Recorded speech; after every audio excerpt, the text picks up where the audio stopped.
Alam niyo, wala akong intensyong makipagtalo o makipagdebate kahit kanino. Pero bilang mangangaral ng salita ng Diyos, hindi ako pwedeng hindi magkomento o sumagot kapag may isang aral na dumadaan sa ating page at ito'y mali. Sasagot at sasagot tayo, mga kababayan. Ngayon, meron kasing nag-forward sa akin ng video na ito at hinihingin ako ng komento kung tama ba ito sa Biblia. Saang lugar ba talaga bababa ang ating Panginoong Kristo once na nag-second coming na? So mahalagang tanong po yan. Kasi para hindi po tayo malito, kasi may iba't ibang mga tao nagsasabi, bumaba na raw yung Panginoong Kristo sa China, sa Pilipinas, sa Amerika, o saan mang lugar.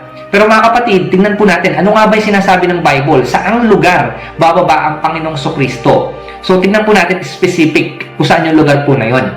So ang sabi po dito sa Acts chapter 1 verse 9 to 12, pagkasabi nito, si Jesus ay inakyat sa langit habang ang mga alagad ay nakatingin sa kanya at natakpan siya ng ulap. Habang sila'y nakatitig sa langit at siya'y inaakyat, may dalawang lalaking nakaputi na lumitaw sa tabi nila. Sabi nila, kayong mga taga-Galilea, bakit kayo nakatayo rito at nakatingin sa langit? Itong si Jesus na umakyat sa langit ay magbabalik gaya ng nakita ninyong pag-akyat niya. So ang ibig sabihin lang po ng mga anghel, kung saan po umakyat ang Panginoong Kristo patungo dun sa langit, doon din po siya bababa.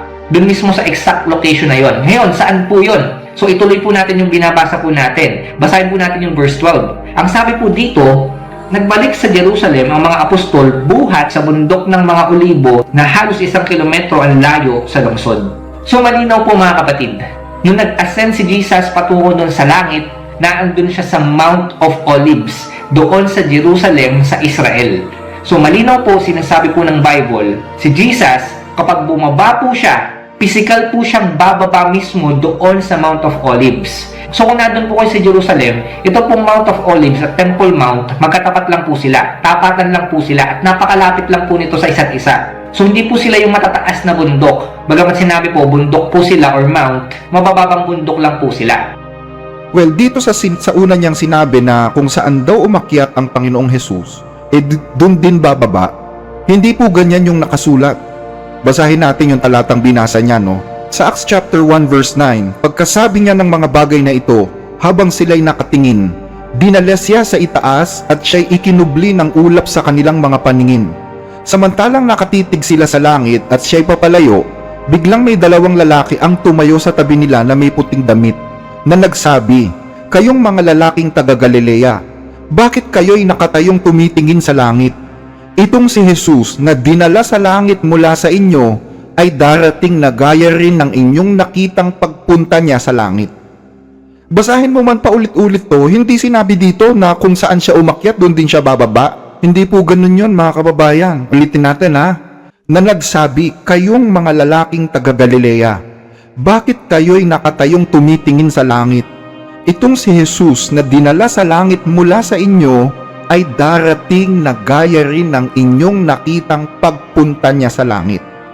Darating na gaya ng nakita ninyong pagpunta sa langit.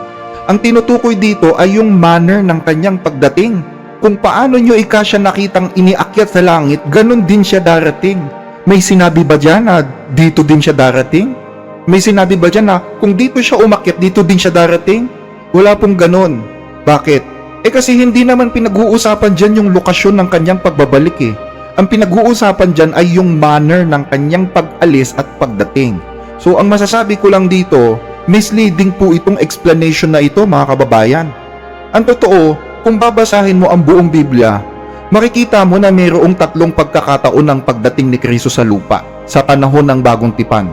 There are 3 comings of Jesus. May 3 pagbabalik si Kristo.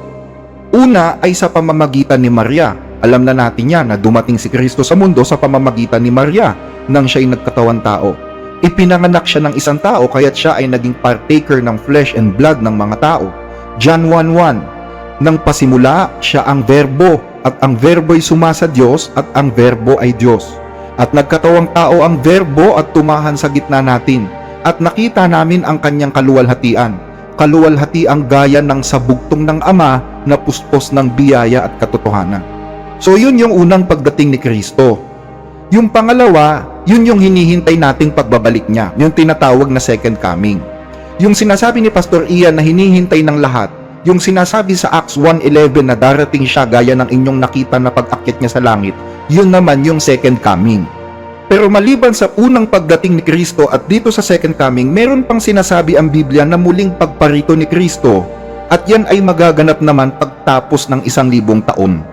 Ito naman yung third coming. At kailan yan magaganap? Magaganap ang third coming pagkatapos ng 1,000 taon. Yan ang dapat nyong maunawaan, mga kababayan. Meron kasing gap na 1,000 years between second coming and third coming. So bago natin pag-usapan yung third coming, tingnan muna natin, ano-ano ba ang mangyayari sa second coming? Meron kasing mahahalagang elemento na dapat malaman natin tungkol sa second coming para mas maunawaan natin ang husto yung third coming. Hindi ninyo maiintindihan ng third coming unless makita ninyo yung mga elemento o mga kaganapan na magaganap sa second coming. So dito sa second coming, hindi totoo na si Jesus ay bababa sa Jerusalem. Walang sinasabi ang Acts chapter 1 verse 11 na bababa si Jesus sa Jerusalem. Walang nakasulat na ganun. Hindi lokasyon ng pagbaba ang pinag-uusapan doon, kundi yung manner ng kanyang pagbabalik na katulad din ng kanyang pag-akyat. So, ang tanong, saan bababa si Jesus sa second coming? Kung hindi sa Jerusalem, saan siya bababa? Basahin natin yung sagot sa Biblia. Sa 1 Thessalonians chapter 4 verse 16, sapagkat ang Panginoon mismo ang bababa mula sa langit na may isang sigaw, may tinig ng arkanghel at may trompeta ng Diyos, at ang mga namatay kay Kristo ay babangon muna. Pagkatapos tayong nabubuhay na natitira ay aagawing kasama nila sa mga ulap upang salubungin ang Panginoon sa papawirin, at sa gayon ay makakapiling natin ang Panginoon magpakailanman. So saan daw sasalubungin si Jesus? Sa Jerusalem ba? Sa Jerusalem ba, mga kababayan? Ang tinutukoy ni Pablo dito, second coming. So hindi lang ako, hindi lang si Pastor Ian, hindi lang kayo ang naghihintay sa second coming. Naghihintay din pala dyan kahit si Apostol Pablo at yung mga Kristiyano noong unang siglo.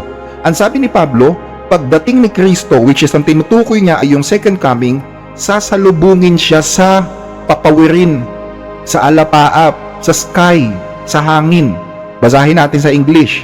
1 Timothy 4:17, then we which are alive and remain shall be caught up together with them in the clouds to meet the Lord in the air, and so shall we ever be with the Lord. So hindi sa Jerusalem, hindi sa Washington, hindi sa Roma, hindi sa Saudi Arabia. Sasalubungin siya sa hangin dahil hindi naman siya bababa sa lupa, mga kababayan eh. May nabasa ba tayo na bababa siya sa lupa? Walang sinabi dyan na bababa siya sa lupa. Doon siya sa ulap mag-i-stay pagdating niya. Ngayon, maraming bagay na magaganap pagdating ng second coming ni Jesucristo. Marami. At isa sa mga magaganap ay yung first resurrection of the dead. Tandaan nyo, isa sa mga magaganap pagdating ng second coming ay first resurrection of the dead. Mabubuhay ang mga patay. Pero hindi lahat ng mga patay, ano? Ang mabubuhay lang ng mga patay pagdating niya ay yung mga namatay na maliligtas. Ang tawag doon ay first resurrection. Bubuhayin itong mga patay na ito para makasama sila dun sa rapture, para makasabay sila ng mga buhay kapag nag-rapture na. Ulitin natin yung basa. For the Lord himself shall descend from heaven with a shout, with the voice of the archangel, and with the trump of God. And the dead in Christ shall rise first. Then we which are alive and remain shall be caught up together with them in the clouds to meet the Lord in the air, and so shall we ever with the Lord. See? So bubuhayin ang mga namatay kay Kristo para makasabay ng mga buhay kapag nag-rapture. So dito, meron tayong dalawang bagay na nakita sa verse na to. Yung pagkabuhay ng mga patay na ligtas at yung rapture o pag-angat sa kanilang lahat para salubungin si Kristo sa hangin. Yung rapture, ibig sabihin pag-agaw, yung pag-angat. Yan yung dalawa sa mga pangunahing magaganap pagdating ni Kristo sa second coming. Marami pa kasing magaganap eh. Halimbawa, yung Armageddon, magaganap din yon pagdating ng Panginoong Hesus sa second coming. Merong digmaang tinatawag na digmaan ng Armageddon na mag-gather ang lahat ng mga bansa sa lupa para makipaggera doon sa paparating na Mesiyas na nakasakay sa kabayo, di ba? Yun yung gera ng Armageddon. So, yung sa second coming, merong rapture, may first resurrection at merong Armageddon. Ngayon, pagkatapos ng first resurrection o yung pagkabuhay ng mga patay para sunduin sila sa rapture, anong susunod doon? After ng first resurrection, anong susunod? Revelations chapter 20 verse 5. Ang mga iba sa mga patay ay hindi nabuhay hanggang sa natapos ang 1,000 taon. Ito ang unang pagkabuhay na muli. Ayon. Sabi ng Biblia, mayroong ibang patay hindi nabuhay eh. Which is tama naman. Kasi nga, di ba, ang nabuhay lang ay yung mga naligtas para makasama sila sa rapture. Ngayon, yung iba dun sa mga patay, hindi nabuhay. Tanong, mabubuhay ba sila? Yes, mabubuhay sila. Pero kailan sila mabubuhay? Mabubuhay sila pagkatapos ng 1,000 taon. So, ibig sabihin, meron talagang gap na 1,000 taon between the first and second resurrection. Ulitin natin yung basa. Revelations 20 verse 5. Ang mga iba sa mga patay ay hindi nabuhay hanggang sa natapos ang 1,000 taon. Ito ang unang pagkabuhay na muli.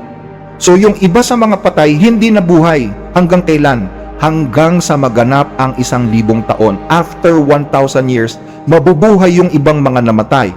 So there's a 1,000 years between a first and second resurrection. Pero alam nyo mga kababayan, huwag nyo nang pangarapin na makasama sa second resurrection, ano? Ang pangarapin ninyo ay yung makasama kayo sa first resurrection. Dahil yung nasa first resurrection, yun lang ang maliligtas sa mga namatay. Hindi kasali yung mga nasa second. Yung nasa second, susunugin sa impyerno yung mga patay na bubuhayin doon. Pakinggan nyo. Mapalad at banal ang may bahagi sa unang pagkabuhay na muli. Sa mga ito ay walang kapangyarihan ang ikalawang kamatayan, kundi sila'y magiging mga pari ng Diyos at ni Kristo at maghaharing kasama niya sa loob ng 1,000 taon. See? Yung makakasama doon sa unang pagkabuhay na muli, ang sabi, mapalad, maswerte. Bakit? Walang kapangyarihan sa kanila o walang authority sa kanila ang second death o yung impyerno. Sila'y magiging mga pari ng Diyos at ni Kristo at maghahari sa loob ng 1,000 taon. Kaya kung nararamdaman natin na hindi tayo aabutang buhay ng pagbabalik ni Kristo, pagsikapan nating makasama dun sa first resurrection, mga kababayan. Ngayon, pagkatapos ng second resurrection, anong magaganap? Revelations 20 verse 7, anong magaganap pagtapos ng second resurrection? At kung matapos na ang 1,000 taon, si Satanas ay pakakawalan sa kanyang bilangguan at lalabas upang dayain ang mga bansa na nasa 4 na sulok ng lupa, sa Gog at sa Magog, upang tipunin sila para sa pakikipagdigma. Ang bilang nila ay gaya ng buhangin sa dagat. Ayon. So pagkatapos ng 1,000 taon, marami na namang tao. Sang galing tong mga taong ito? Sila po yung mga nabuhay sa second resurrection. Hindi sila ligtas. Sila yung mga nadaya ni Satanas. At titipunin sila ni Satanas para makipaglaban sa Diyos. But take note, hindi po ito yung digmaan ng Armageddon. Ano po? Yung digmaan ng Armageddon, bahagi yon ng second coming. So tapos na yon after ng 1,000 years. Event yon ng second coming. After ng 1,000 years, meron pang isang gera. Last and final battle na to ni Satanas. At titipunin niya lahat ng mga hindi naligtas. So anong mangyayari dito? Dito na po magaganap yung third coming. Yung sinasabi ng mga mangangaral na si Kristo ay bababa sa Jerusalem, sa bundok ng Olibo. Dito po yun magaganap sa third coming. Basa tayo. Zechariah chapter 14 verse 3. Kung magkagayoy lalabas ang Panginoon at makikipaglaban sa mga bansang iyon, gaya ng siya'y makipaglaban sa araw ng labanan. Sa araw na yon ay tatayo ang kanyang mga paa sa bundok ng mga Olibo na nasa tapat ng Jerusalem sa dakong silangan. At ang bundok ng mga Olibo ay mahahati sa gitna niya, sa silangan hanggang sa kanluran, sa pamamagitan ng napakalawak na libis. Ang kalahati ng bundok ay malilipat sa dakong hilaga at ang kalahati ay sa dakong timog. At kayo'y magsisitakas sa libis ng aking mga bundok sapagkat ang libis ng mga bundok ay aabot hanggang sa Azal. Kayo'y tatakas gaya ng kayo'y tumakas mula sa lindol ng mga araw ni Uzias na hari sa Huda. Pagkatapos, ang Panginoon kong Diyos ay darating kasama ang lahat ng mga banal. Ayon, meron dalawang klase ng labanan kung napansin ninyo. Ulitin natin, Zechariah 14:3. Kung magkagayoy lalabas ang Panginoon at makikipaglaban sa mga bansang yon, gaya ng siya'y makipaglaban sa araw ng labanan. makikipaglaban ang Panginoon gaya ng sa araw ng labanan. So may dalawang labanan. Yung pangalawang laban ay katulad ng pakikipaglaban sa araw ng labanan. Kaya nga sabi ko sa inyo kanina di ba? Maliban sa digmaan ng Armageddon, meron pang ibang labanan. Dalawang labanan yung tinutukoy dito. Dalawang labanan na pinaghihiwalay ng 1,000 taon. At dito sa labanang ito, dito sa battle after 1,000 years, darating si Kristo kasama ang lahat ng kanyang mga banal. Sabi diyan, di ba? Pagkatapos, ang Panginoong kong Diyos ay darating kasama ang lahat ng mga banal. Sino-sino yung mga banal na yan? Yan po yung mga naligtas na dinala ni Kristo sa rapture. Yung mga dinatnan niyang buhay na ligtas at mga binuhay na naligtas na na-rapture na sabay-sabay if you remember, di ba? So babalik sila kasama ni Kristo. At si Kristo sa pagkakataong ito, sa third coming, aapak na siya sa lupa sa bundok ng Olibo at mahahati ang bundok ng Olibo sa dalawa, sa gitna. Bakit mahahati? Kasi po, magkakaroon yan ng patag na lupa sa gitna para doon bumaba yung New Jerusalem na bumababa galing sa langit.